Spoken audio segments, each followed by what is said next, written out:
All right. Welcome back, everybody. Another Pickled Dragon Unscripted. We have here with us the always talented Mr. Koya, Mr. Koya Minis. Thank you, Um, Matt. and I am Matt's Pickled Dragon. And we are here today to talk to you about what Dracoya is drinking. Now, what are Well, actually, so I picked up a different bottle of wine.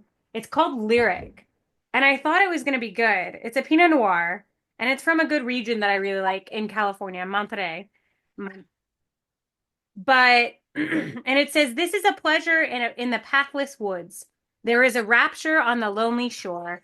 There is society where none intrudes. By the deep sea and the music in its roar. I love not man the less, but nature more. And so I thought, gee, this is gonna be a good bottle, right? No, classy? no, no, Yeah. All right. Well, I no, can't win them all. I just have my no. Glenmorangie.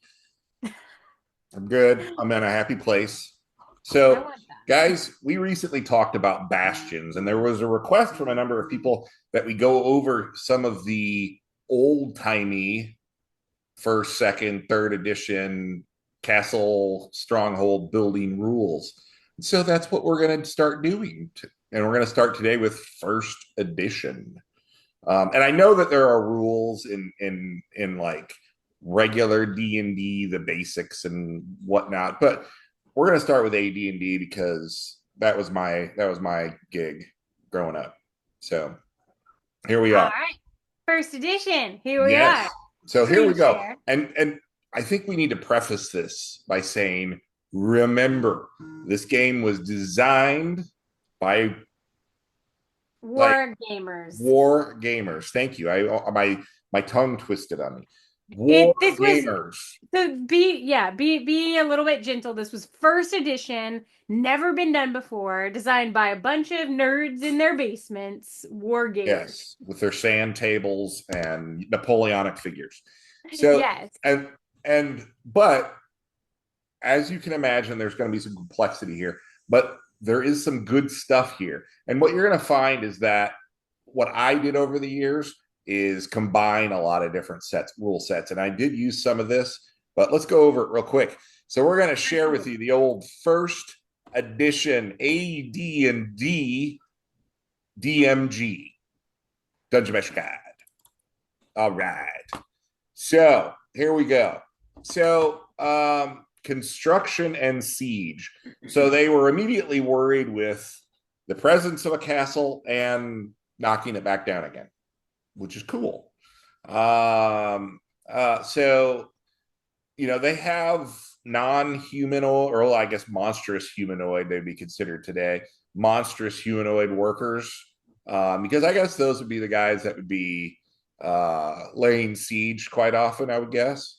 Uh-huh. But I do like that when you go through these rules, they were very concerned with the type the type of stone you were working with, the chances of mining through natural space. I mean, they went into some serious calculations here. Painstaking detail. So if Yes. you wanted to be one of those extra DMs or players that wanted to create your own stronghold, I mean, the detail. Yeah. So, they even broke it down into like, okay, miners, they're going to be able to work at such and such an efficiency. But if you have slave labor or unwilling labor, you have to cut that in half, perhaps. Mm-hmm. So you have to keep your workers happy. The motivation of the workers is important. So, oops, I went a The little working tangent. class matters. The French Revolution will teach you that. Yes. And then they started talking about construction time, and its lengths and weeks, stone constructions versus wood construction. It's crazy. What I love here, though, is they talk about, well, if you're trying to put your castle up in an area of dense clay, that's going to be, it might be good for the construction, but it's going to add so many months to it, or Hmm. so many weeks to the construction, which I think is funny. And then, of course, they break down all the prices of things. And fortunately, when they broke down the prices, they didn't have it like per stone, or per piece of timber. Like if you want a stone building, it'll cost you 500 gold. Thank you for keeping it that simple, at least. Yeah.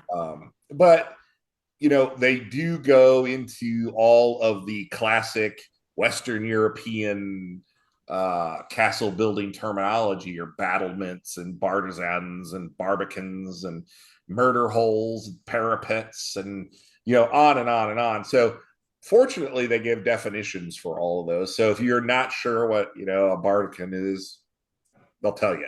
It's also detailed enough to where they have stairs and windows separately priced than the room itself. So Yes. it's not assumed that your room has windows and doors, obviously. You gotta add that in. I can remember using these charts and looking at like, okay, do we want square or round towers? And we were really concerned with a flat facing tower because those are more easily battered down than something that has like a rounded, surface to it with catapults and trebuchets and whatnot. Not that it ever really came into play, but that's where our minds were at the time. It was You know kind what of I would probably do is I would probably recreate the Winchester Mansion. I don't know if you've heard of the Winchester Mansion where there were like doors leading to nowhere and windows built on the ceiling and the floors. I got to see it. It was so cool. And I yes. think that's what I would do. So if you did have the ability to break through and get into my castle, you wouldn't be able to find your way around. Yes. So yeah, and again, like they then get into you've built your castle, now it's time to tear it down. So we've got Yeah. siege engines, machines of war. So you have all the different rams, ram catchers, siege towers, catapults and trebuchets and whatnot, and their prices. And then, short descriptions of each. Uh, and then, of course, you have ranges and damage. And I always loved that they had small to medium damage and then large damage. So, if you're firing a trebuchet at a large creature or a large structure, it does less damage than if you were firing at a smaller medium.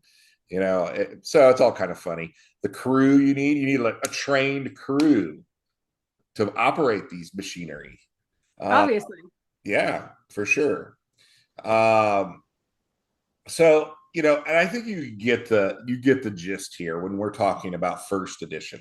First edition, you've got you're going to fall down the rabbit hole of minutia, right? It was more directed at war gamers and less at tabletop because tabletop wasn't really a thing yet.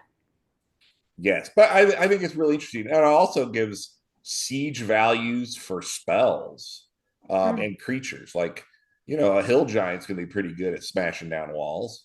So yeah, I mean, they tried to consider all things when putting together their rules for your castle structure, for your home away from home. Uh, Hmm. but what I really like about first edition, what I really like are the hirelings because it's Yeah, I saw it's this. This was fun.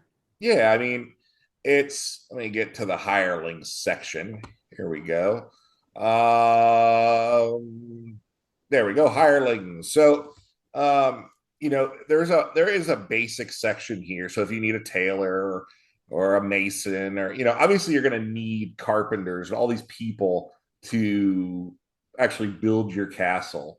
But once the Mhm. castle's built, you're going to need you know people to take care of it, upkeep, because you're going to be off adventuring, right? You're going to need Mhm. people to defend the castle. Now you And gotta have your pool boy, yeah, yes, moat perfect. boy, I guess. Yes, the moat boy is a critical position in your I um want that. I want a yeah. moat boy. And that's where I think I love using these charts.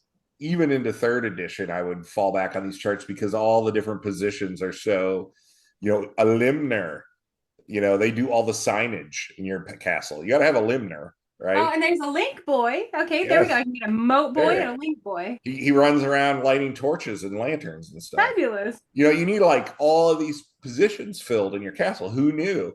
And so I love that all the thought that goes into this. Hmm. And then expert hirelings. This is where your militia and your soldiers and your guards are going to come in. And of course, uh, you could get some like an alchemist, some codger up in a tower brewing up things that he says it will extend your life, but it's probably slowly killing you. But Wait a second. It's just not automatically given to you at a 25% chance or whatever nonsense. no, and he gets What? a salary of 300 gold a month.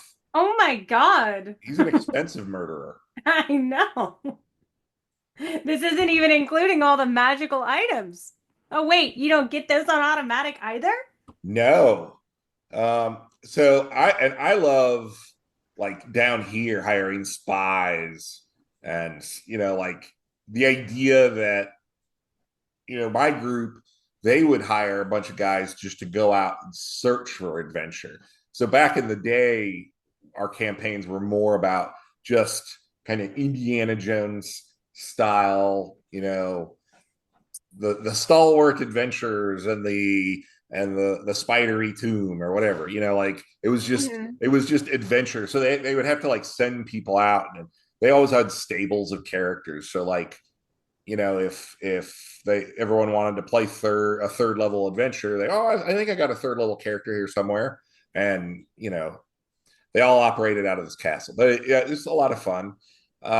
So and again, descriptions and how long it's going to take them to your armor to craft armor and so forth.